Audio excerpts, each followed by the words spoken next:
नमस्कार दोस्तों, आज मैं आपको एक चिड़िया की महाशिवरात्रि की कहानी सुनाने जा रही हूँ। यह कहानी शास्त्रोक्त कहानी है। इस कहानी का जिक्र शिव महापुराण में भी मिलता है, इसलिए यह कहानी पावन और बहुत ही पवित्र है। देवाधिदेव महादेव कहते हैं, जो नर इस कहानी को सुनता है उसके जीवन के सभी पाप नष्ट हो जाते हैं और उसके जीवन से सभी दुखों का नाश हो जाता है। जो बंदा इस कहानी को पूरी लगन से सुनता है उस पर देवाधिदेव महादेव जी की असीम कृपा होती है। प्रिय दोस्तों, फाल्गुन के महीने में महाशिवरात्रि आती है और हम चिड़िया की महाशिवरात्रि की पावन और पवित्र कहानी प्रस्तुत करने जा रहे हैं। यह कहानी इतने पावन व पवित्र है, जो लोग महाशिवरात्रि का व्रत करते हैं उनके लिए यह कहानी रामबाण से कम नहीं है। महाशिवरात्रि का व्रत करने वालों के लिए यह कहानी किसी वरदान से कम नहीं है। उन लोगों को यह कहानी अवश्य सुनना चाहिए। जो लोग सोमवार का व्रत करते हैं उन्हें भी इस कहानी को जरूर सुनना चाहिए। जो लोग भी इस कहानी को सुनते हैं उन पर महादेव की असीम कृपा होती है और साथ में मनुष्य को अच्छे कर्म करने का प्रेरणा भी देती है। मनुष्य को अपने जीवन में सद्मार्ग पर चलने की प्रेरणा देती है। कहानी शुरू करने से पहले जो लोग हमसे नए जुड़ रहे हैं वह हमारे चैनल को सब्सक्राइब करें। अब शुरू करते हैं आज की कहानी। प्रेम से बोलिए देवाधिदेव महादेव की जय हो, माता पार्वती की जय हो। एक समय की बात है, एक गांव में एक चिड़िया रहती थी। उसके 3 छोटे छोटे बच्चे भी थे। वह चिड़िया गांव के घरों में से गिरा हुआ अनाज चुगती और अपने बच्चों को खिलाती थी। वह चिड़िया शिव जी की परम भक्त थी। वह अपने मन में हमेशा भोले बाबा और माता पार्वती को याद करती और प्रणाम करती थी। उसी गांव में एक सेठ सेठानी का घर था। उस सेठ सेठानी के कोई औलाद नहीं थे। सेठानी इसी बात से परेशान होकर घर के पीछे बैठकर रोती रहती थी।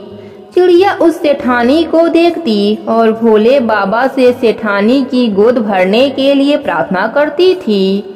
सेठानी बड़े ही अच्छे विचारों वाली थी, पर सेठ भगवान में विश्वास नहीं रखता था।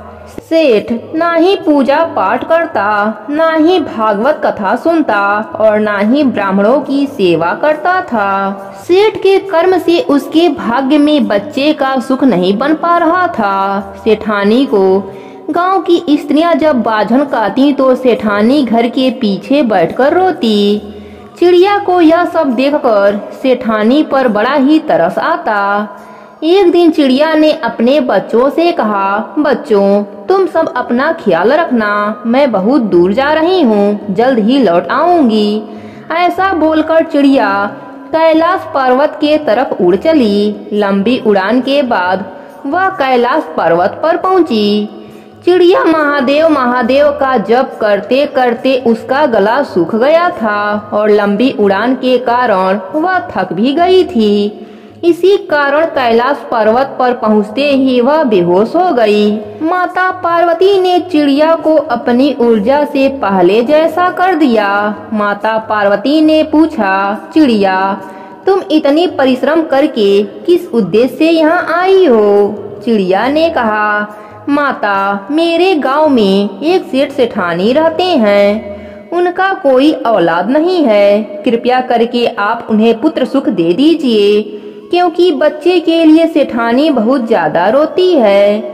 इस पर महादेव जी ने कहा, सेठ ना कोई धर्म कर्म करता, ना कोई पुण्य कर्म करता जिससे कि उसके भाग्य में पुत्र योग बने, इसलिए उसका कोई पुत्र नहीं हो सकता। पर चिड़िया के बार बार आग्रह करने पर माता शिव जी को मना लिया। फिर भगवान शंकर ने कहा, पुत्र तो हम दे देंगे, लेकिन सेठ अगर पुण्य कर्म नहीं करेगा तो उसके पुत्र की मृत्यु हो जाएगी। चिड़िया ने कहा, प्रभु सेठ सेठानी को पुत्र होते वह पूजा पाठ करने लगेंगे, ऐसा कहकर चिड़िया वहाँ से खुश होकर उड़ चली। कुछ दिनों के बाद सेठानी को एक पुत्र हुआ। सेठानी का वह पुत्र फल फूल और भोजन खाता और गिराता। चिड़िया गिरे हुए अन्य वह फल को खाती और अपने बच्चों को खिलाती। सेठ का परिवार बहुत खुश था, पर सेठ पहले की तरह ही आलस करता था। चिड़िया को सेठ के पुत्र की बहुत चिंता होती थी कि सेठ कोई पुण्य कर्म नहीं करता, कहीं इसके बच्चे का मृत्यु न हो जाए। चिड़िया फिर कैलाश पर्वत पर गई और माता पार्वती और भगवान शिव जी से निवेदन करने लगी कि सेठ को पुण्य कर्म करने के लिए कहें। माता पार्वती ने चिड़िया की भक्ति देखकर और दूसरे की परवाह करते देखकर बहुत प्रसन्न हुई।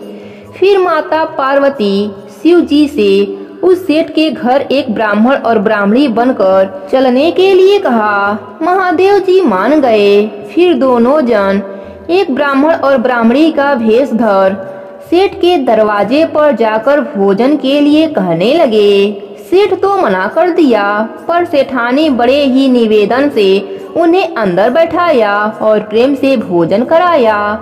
घर के अंदर महादेव जी और माता पार्वती जी को प्रवेश करते ही सेठ की बुद्धि ठीक हो गई। वह सेठ ब्राह्मण और ब्राह्मणी से क्षमा मांगने लगा।